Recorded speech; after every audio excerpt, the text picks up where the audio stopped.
La peur de Guy de Maupassant, nouvelle publiée dans Le Figaro le 25 juillet 1884. Lecture en livre audio en 2017 par Stefano Francobora alias Chagance pour la diffusion et le libre partage des cultures du monde.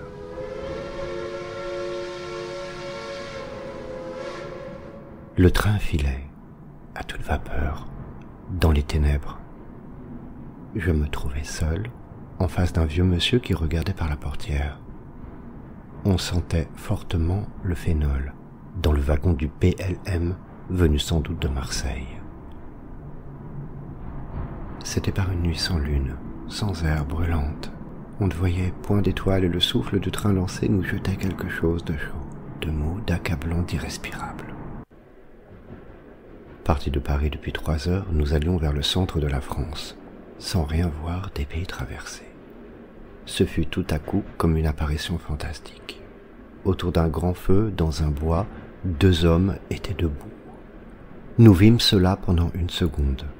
C'étaient, nous sembla-t-il, 2 misérables en haillons rouges dans la lueur éclatante du foyer, avec leurs faces barbues tournées vers nous et autour d'eux, comme un décor de drame, les arbres verts, d'un vert clair et luisant, les troncs frappés par le vif reflet de la flamme, le feuillage traversé, pénétré, mouillé par la lumière qui coulait dedans. Puis tout redevint noir de nouveau. Certes, ce fut une vision fort étrange. Que faisait-il dans cette forêt, ces 2 rôdeurs? Pourquoi ce feu dans cette nuit étouffante? Mon voisin tira sa montre et me dit « Il est juste minuit. Monsieur, nous venons de voir une singulière chose. » J'en convins et nous commençâmes à causer, à chercher ce que pouvaient être ces personnages. Des malfaiteurs qui brûlaient des preuves ou des sorciers qui préparaient un filtre. On n'allume pas un feu pareil, à minuit, en plein été, dans une forêt, pour cuire la soupe. Que faisait-il donc? Nous ne pûmes rien imaginer de vraisemblable. Et mon voisin se mit à parler. C'était un vieil homme, dont je ne parvins point à déterminer la profession, un original assurément, fort instruit et qui semblait peut-être un peu détraqué. Mais sait-on quels sont les sages et quels sont les fous? Dans cette vie où la raison devrait souvent s'appeler sottise et la folie s'appeler génie, il disait « Je suis content d'avoir vu cela. J'ai éprouvé pendant quelques minutes une sensation disparue. Comme la terre devait être troublante autrefois, quand elle était si mystérieuse.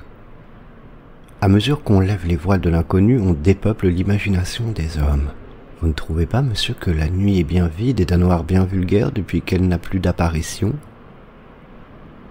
On se dit, plus de fantastique, plus de croyances étranges. Tout l'inexpliqué est explicable. Le surnaturel baisse comme un lac qu'un canal épuise. La science, de jour en jour, recule les limites du merveilleux. Eh bien moi, monsieur, j'appartiens à la vieille race, qui aime à croire. J'appartiens à la vieille race naïve accoutumée à ne pas comprendre, à ne pas chercher, à ne pas savoir, faite au mystère environnant et qui se refuse à la simple et nette vérité. Oui, monsieur, on a dépeuplé l'imagination, en surprenant l'invisible. Notre terre m'apparaît aujourd'hui comme un monde abandonné, vide et nu. Les croyances sont parties qui la rendaient poétique. Quand je sors la nuit, comme je voudrais frissonner de cette angoisse qui fait se signer les vieilles femmes le long des murs des cimetières et se sauver les derniers superstitieux devant les vapeurs étranges des marais et les fantasques feux follets, comme je voudrais croire à ce quelque chose de vague et de terrifiant qu'on s'imaginait sentir passer dans l'ombre. Comme l'obscurité des soirs devait être sombre, terrible autrefois, quand elle était pleine d'êtres fabuleux, inconnus rôdeurs méchants, dont on pouvait deviner les formes, dont l'appréhension glaçait le cœur, dont la puissance occulte passait les bornes de notre pensée et dont l'atteinte était inévitable. Avec le surnaturel, la vraie peur a disparu de la terre, car on n'a vraiment peur que de ce qu'on ne comprend pas. Les dangers visibles peuvent émouvoir, troubler, effrayer. Qu'est-ce cela auprès de la convulsion que donne à l'âme la pensée qu'on va rencontrer un spectre errant, qu'on va subir l'étreinte d'un mort, qu'on va voir accourir une de ces bêtes effroyables qu'inventa l'épouvante des hommes. Les ténèbres me semblent claires depuis qu'elles ne sont plus hantées. Et la preuve de cela, c'est que si nous ne nous trouvions seuls tout à coup dans ce bois, nous serions poursuivis par l'image des deux êtres singuliers qui viennent de nous apparaître dans l'éclair de leur foyer, bien plus que par l'appréhension d'un danger quelconque réel. Il répéta, « On n'a vraiment peur que de ce qu'on ne comprend pas. » Et tout à coup un souvenir me vint, le souvenir d'une histoire que nous conta Turguenieff un dimanche, chez Gustave Flaubert. L'a-t-il écrite quelque part? Je n'en sais rien. Personne plus que le grand romancier russe ne sut faire passer dans l'âme ce frisson de l'inconnu voilé et dont la demi-lumière d'un conte étrange laissait entrevoir tout un monde de choses inquiétantes, incertaines, menaçantes. Avec lui, on la sent bien, la peur vague de l'invisible, la peur de l'inconnu qui est derrière le mur, derrière la porte, derrière la vie apparente. Avec lui, nous sommes brusquement traversés par des lumières douteuses qui éclairent seulement assez pour augmenter notre angoisse. Il semble nous montrer parfois la signification de coïncidences bizarres, de rapprochements inattendus, de circonstances en apparence fortuites, mais que guiderait une volonté cachée et sournoise. On croit sentir, avec lui, un fil imperceptible qui nous guide d'une façon mystérieuse à travers la vie, comme à travers un rêve nébuleux, dont le sens nous échappe sans cesse. Il n'entre point hardiment dans le surnaturel, comme Edgar Poe ou Hoffmann. Il raconte des histoires simples où se mêle seulement quelque chose d'un peu vague et d'un peu troublant. Il nous dit aussi, ce jour-là, on a vraiment peur que de ce qu'on ne comprend point. Il était assis, ou plutôt affaissé dans un grand fauteuil, les bras pendants, les jambes allongées et molles, la tête toute blanche noyée dans ce grand flot de barbe et de cheveux d'argent qui lui donnait l'aspect d'un père éternel ou d'un fleuve d'eau vide. Il parlait lentement, avec une certaine paresse qui donnait du charme aux phrases et une certaine hésitation de la langue un peu lourde qui soulignait la justesse colorée des mots. Son œil pâle, grand ouvert, reflétait, comme un œil d'enfant, toutes les émotions de sa pensée. Il nous raconta ceci. Il chassait, étant jeune homme, dans une forêt de Russie. Il avait marché tout le jour et il arriva, vers la fin de l'après-midi, sur le bord d'une calme rivière. Elle coulait sous les arbres, dans les arbres, pleine d'herbes flottantes, profondes, froides et claires. Un besoin impérieux saisit le chasseur de se jeter dans cette eau transparente. Il se dévêtit et s'élança dans le courant. C'était un très grand et très fort garçon, vigoureux et hardi nageur.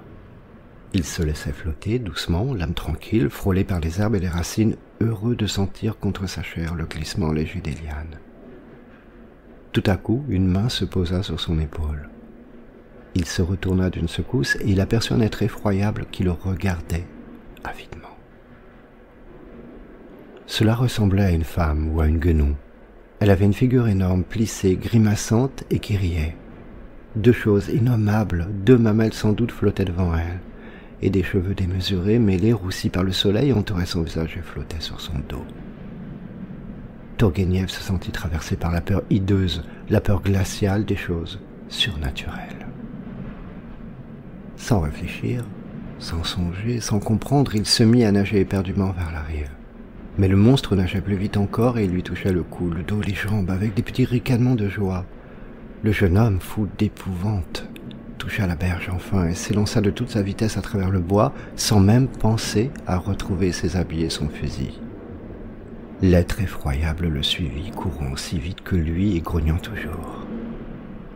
Le fuyard, à bout de force et perclus par la terreur, allait tomber, quand un enfant qui gardait les chèvres accourut, armé d'un fouet. Il se mit à frapper l'affreuse bête humaine qui se sauva en poussant des cris de douleur. Et Turguenieff la vit disparaître dans le feuillage pareil à une femelle de gorille. C'était une folle qui vivait depuis plus de 30 ans dans ce bois de la charité des bergers et qui passait la moitié de ses jours à nager dans la rivière. Le grand écrivain russe ajouta « Je n'ai jamais eu si peur de ma vie parce que je n'ai pas compris ce que pouvait être ce monstre. » Mon compagnon, à qui j'avais dit cette aventure, reprit « Oui, on n'a peur que de ce qu'on ne comprend pas. On éprouve vraiment l'affreuse convulsion de l'âme, qui s'appelle l'épouvante, que lorsque se mêle à la peur un peu de la terreur superstitieuse des siècles passés. Moi j'ai ressenti cette épouvante dans toute son horreur, et cela pour une chose si simple, si bête, que j'ose à peine la dire. Je voyageais en Bretagne, tout seul, à pied. J'avais parcouru le Finistère, les landes désolées, les terres nues où ne pousse que la jonc, à côté des grandes pierres sacrées, des pierres hantées. J'avais visité la veille la sinistre pointe du Raz, ce bout de vieux monde où se battent éternellement deux océans, l'Atlantique et la Manche. J'avais l'esprit plein de légendes, d'histoires lues ou racontées sur cette terre des croyances et des superstitions. Et j'allais de Penmarch à Pont-l'Abbé, de nuit. Connaissez-vous Penmarch? Un rivage plat, tout bas, plus bas que la mer semble-t-il. On la voit partout, menaçante et grise, cette mer pleine d'écueils baveux comme des bêtes furieuses. J'avais dîné dans un cabaret de pêcheurs et je marchais maintenant sur la route droite entre deux landes. Il faisait très noir. De temps en temps, une pierre druidique, pareille à un fantôme debout, semblait me regarder passer et peu à peu entrait en moi une appréhension vague. De quoi? Je n'en savais rien. Il est des soirs où l'on se croit frôlé par des esprits, où l'âme frissonne sans raison, où le cœur bat sous la crainte confuse de ce quelque chose d'invisible que je regrette, moi. Elle me semblait longue, cette route longue et vide interminablement. Aucun bruit que le ronflement des flots, là-bas, derrière moi. Et parfois, ce bruit monotone et menaçant semblait tout près, si près que je les croyais sur mes talons, courant par la plaine, avec leur front d'écume, et que j'avais envie de me sauver, de fuir à toutes jambes devant eux. Le vent, un vent bas soufflant par rafales, faisait siffler les ajoncs autour de moi. Et bien que j'allasse très vite, j'avais froid dans les bras et dans les jambes. Un vilain froid d'angoisse. Oh, comme j'aurais voulu rencontrer quelqu'un. Il faisait si noir que je distinguais à peine la route maintenant. Et tout à coup, j'entendis devant moi, très loin, un roulement. Je pensais, tiens, une voiture, puis je n'entendis plus rien. Au bout d'une minute, je perçus distinctement le même bruit, plus proche. Je ne voyais aucune lumière, cependant, mais je me dis, ils n'ont pas de lanterne. Quoi d'étonnant dans ce pays de sauvages. Le bruit s'arrêta encore, puis reprit. Il était trop grêle pour que ce fût une charrette. Et je n'entendais point d'ailleurs le trot du cheval, ce qui m'étonnait car la nuit était calme. Qu'est-ce que cela? Il approchait vite, très vite. Certes, je n'entendais rien qu'une roue, aucun battement de fer ou de pied, rien. Qu'est-ce que cela? Il était tout près, je me jetais dans un fossé par un mouvement de peur instinctive et je vis passer contre moi une brouette qui courait, toute seule, personne ne la poussait. Oui, une brouette, toute seule. Mon cœur se mit à bondir si violemment que je m'affaissais sur l'herbe et j'écoutais le roulement de la roue qui s'éloignait, puis s'en allait vers la mer, et je n'osais plus me lever, ni marcher, ni faire un mouvement, car si elle était revenue, si elle m'avait poursuivi, je serais mort de terreur. Je fus longtemps à me remettre, bien longtemps, et je fis le reste du chemin avec une telle angoisse dans l'âme que le moindre bruit me coupait la laine. Est-ce bête, dites? Mais quelle peur! En y réfléchissant plus tard, j'ai compris. Un enfant, nu-pied, l'amenait sans doute, cette brouette, et moi je cherchais la tête d'un homme à la hauteur ordinaire. Comprenez-vous cela, quand on a déjà dans l'esprit un frisson de surnaturel, une brouette qui court toute seule, quelle peur! Il se tut une seconde, puis reprit. « Tenez, monsieur, nous assistons à un spectacle curieux et terrible, cette invasion du choléra. Vous sentez le phénol dans ces wagons sont empoisonnés, c'est qu'il est là, quelque part. Il faut voir Toulon en ce moment. Allez, on sent bien qu'il est là, lui. Et ce n'est pas la peur d'une maladie qui affole les gens. Le choléra, c'est autre chose. C'est l'invisible, c'est un fléau d'autrefois, des temps passés, une sorte d'esprit malfaisant qui revient et qui nous étonne autant qu'il nous épouvante, car il appartient, semble-t-il, aux âges disparus. Les médecins me font rire avec leurs microbes. Ce n'est pas un insecte qui terrifie les hommes au point de les faire sauter par la fenêtre, c'est le choléra, l'être inexprimable et terrible venu du fond de l'Orient. Traverser Toulon, on danse dans les rues. Pourquoi danser en ces jours de mort? On tire des feux d'artifice dans la campagne autour de la ville, on allume des feux de joie. Des orchestres jouent des airs joyeux sur toutes les promenades publiques. C'est qu'il est là, c'est qu'on le brave, non pas le microbe, mais le choléra, et qu'on veut être crâne devant lui comme auprès d'un ennemi caché qui vous guette. C'est pour lui qu'on danse, qu'on rit, qu'on crie, qu'on allume ses feux, qu'on joue ses valses, pour lui, l'esprit qui tue et qu'on sent partout présent, invisible, menaçant, comme un de ces anciens génies du mal que conjuraient les prêtres barbares.